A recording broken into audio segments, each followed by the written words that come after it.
If you've been keeping up with me over the years, you'll know I have a real soft spot for the MacBook Air, especially since it got the M1 treatment or the Apple Silicon treatment back in 2020. And that laptop was great, although it had a sort of legacy design, but it had a new chip, great battery life, great performance. And then the M2 one came out, which is the one I'm holding right here, and I immediately bought one for myself for school because as much as I love my MacBook Pro, which has, you know, a great screen, great specs, it's chunky, it's heavy. And I don't want to be that out of touch creator that's like, oh, you know, my second laptop is just so, like, it just so happens that I need that device for work. If I didn't need it, I wouldn't have it. I would have just stuck to one of these. But one of the issues I've had with this laptop is that it's not big enough.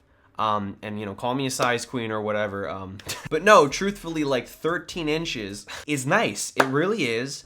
It gives you enough space. I used a 13-inch MacBook Pro for school for a long time, but there was always something really compelling about a 16-inch or a 15-inch formerly MacBook Pro. The only issue was you had to kind of give up the portability and the slimness for that. So for all time, since the inception of MacBook Air, the biggest size you could get is 13.3 inches. The smaller size, 11-inch, was eventually discontinued. But yeah, this has been standard.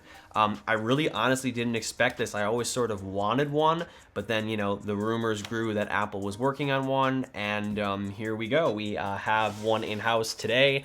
I ordered one for myself because I'm actually going to use this product, even though I use a MacBook Pro. But again, I mean, it's just sort of what I want. I mean, like, if I didn't have to have a bulky laptop, I wouldn't. Of course, I do like some of the pro features, like the display promotion, the performance, all of that. But the thing is, like, if you don't need it, you don't need it. And this is, like, you know, in so many ways, like 85% as good, if not better, because it's more portable. So yeah, I have a, let me just zoom this out a little bit here. I have a really great model, I would say. It is a 16 gigabyte version. So, you know, 8 gigabytes of unified memory.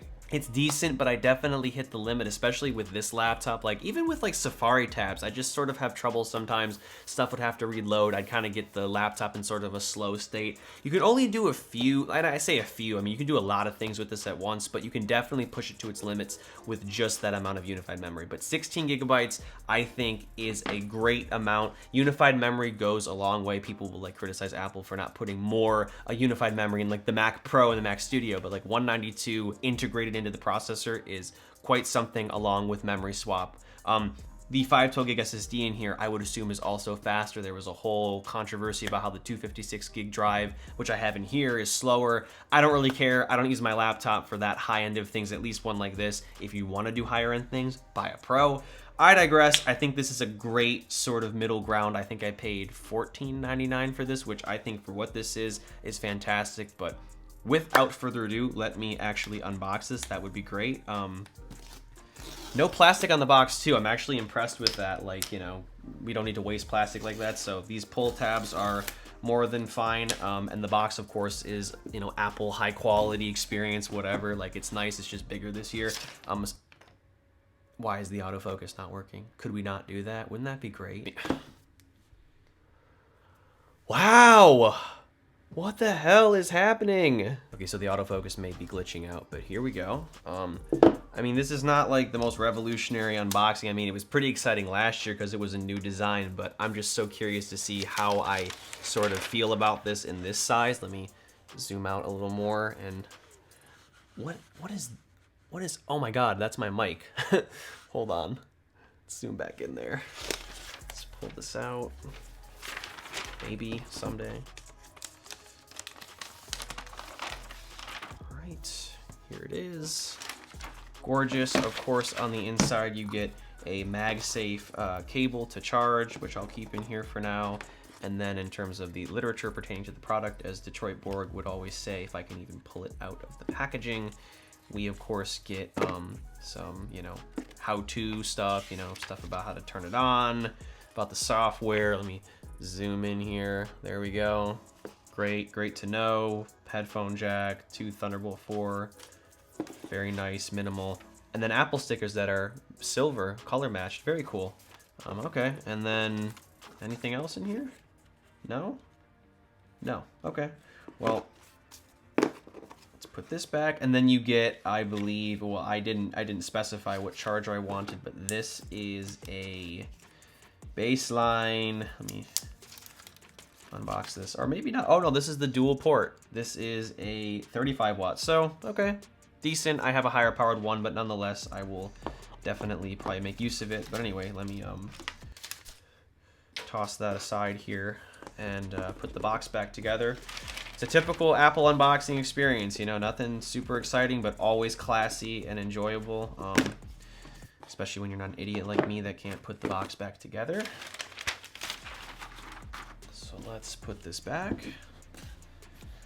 There we go. Check this out, shall we? So here it is. Let's unopen it. Wow, I'm so eloquent. Get rid of this paper, of course. I kind of half expected to see some speaker holes, but, you know, unfortunately, no. Of course, my mic is... Damn. Jesus Christ. All right, I fixed my mic. I can actually start setting this computer up here, which I'll skip all the boring parts, but... Yeah, I like this already. It is wonderful to see this form factor of laptop so slim and nice and portable at this size, because, you know, I want more space to multitask. I want to have more windows open if I'm doing some rudimentary, you know, photo work. And not even rudimentary. The M2 chip is more than capable of this stuff, especially with 16 gigs of RAM. So, you know what I mean? You can actually get work done on here. So if you know your work process can, you know, sort of not eat up the entire M2 chip, go for this laptop. It's wonderful. I mean, you're giving up a couple ports. You don't have an SD card slot, you know, so you're making sacrifices. You don't have ProMotion, but like this thing is like sick. One day I'll log in with my Apple ID. One day. Oh. Well, I am all booted up into Ventura, and yeah, it is just wonderful to see this slim of a device at this form factor. It's definitely heavier, you know, it's definitely more cumbersome than a 13-inch, but I mean, again, as a user of the 16-inch MacBook Pro who doesn't want all of that heft and power all the time, and again, I know how out of touch that sounds. Like, I'm aware, like, oh, like, you know, I want a MacBook that's light, but this is what I would ideally have if I just needed a laptop. You know, and this is beyond just a laptop. It can do a lot. It's very powerful. This is the laptop I'm going to recommend to a lot of people, most people, even creative professionals. But yeah, this is fantastic. 16 gigs of RAM, 512 gigs of storage, so you're not really skimping out on a cheaper or slower SSD technically, if that's even still an issue. The M2 chip is plenty powerful. 16 gigs of RAM or unified memory is more than enough. And yeah, this is going to be an excellent laptop for me when it comes to, you know, writing, email, some photo work, possibly even some video editing work, lighter stuff, maybe short form content, whatever. Although I don't want to just generalize and say, oh, this is just good for content creator type work. I mean, I plan on, you know, moving to a big city by the end of the year. I think I've expressed that I'm moving to New York. As far as I'm concerned, you know, unless I die trying. Knock on wood. Jinxing myself in a YouTube video. Point being, I'm gonna be on the go a lot more, and I mean, ideally I would have a Mac desktop and a laptop like this, but I need the portability of the MacBook Pro, but I don't like lugging it around. It's also expensive. I mean, like, I have a maxed out one for my own purposes. I think I need it, you know. I'm just gonna say that. I can't convince you that I do. I mean, like, nobody really does, but I do some 8K workflow stuff. I actually have a video coming up where I'm going to show you how I take advantage of the M2 Max and like 96 gigs of RAM and all of that. Like, I believe I do. I'm not saying, you know, everybody should go for that, but I don't want to drag that around. I don't want to have that in my bag. I don't want to have to worry about it. It's a liability. That's why I prefer to have a desktop. But, you know, this is why I would like to carry this around more, but also not sacrifice all the screen space, because I can open something up right now. I mean, you can't really see it super well because of the way, like, whatever, like, lighting conditions are, like, viewing angles, but, like, we have a Safari window open here, and then I can open Finder, and it's just, you have so much more space, like an extra 2 inches. It makes a difference, you know, and it's not quite 16, but yeah, I mean, I'm very pleased. Anyway, I'm just so thrilled that this product exists. It's been on my wish list for a minute, sort of like a wouldn't that be nice if, and here it is. I'll be doing a video comparing this to the 16-inch MacBook Pro, likely, tentatively, just because a laptop of this slim form factor and caliber hasn't been this big before, so that's worthwhile watching, whether you should opt for this or, you know, go ahead and spend more money on that, why you would want to give up the portability in the M2 for more power and a thicker chassis, etc. Also, too, I'll probably do a video comparing it to the, let me uncover it here, the 13-inch MacBook Air, which is still a wonderful and now more cheap laptop. So, you know, there's definitely reasons to go for this. It's even lighter, it's more portable. So, you know, I'm not sort of discrediting this. I've loved this laptop. I'm just someone that likes more screen real estate, but for you, this might be perfect. So we will cover both of those amongst other content. Actually, I'm gonna just be a total nerd here and grab this. I got this in the mail recently. This is an original iPhone box. I am posting a lot more content about like old Apple stuff, but this thing is just so gorgeous. I have to just show you. I mean, I'm gonna post a TikTok or something about this, and like I have some June 29th content planned or something, but I mean, like, look at this. Got the tray. We got the dock untouched, and then if you go into here, I'm like so scared to, but like I gotta show you.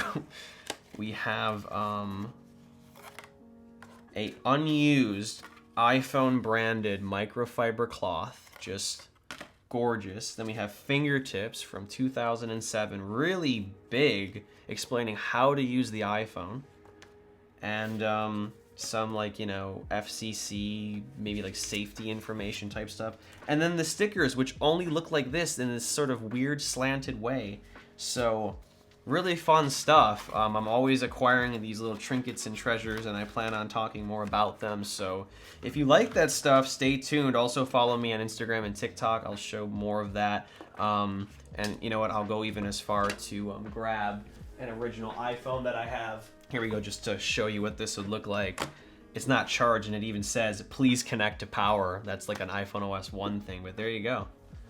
That's been in the background. Anyway, that's it. That's all. It's 10:30, and I hope that I don't stay up too late editing this video. Hope you enjoyed. Stay tuned for more content, and as always, I'm Noah, and I will catch you all in the next one.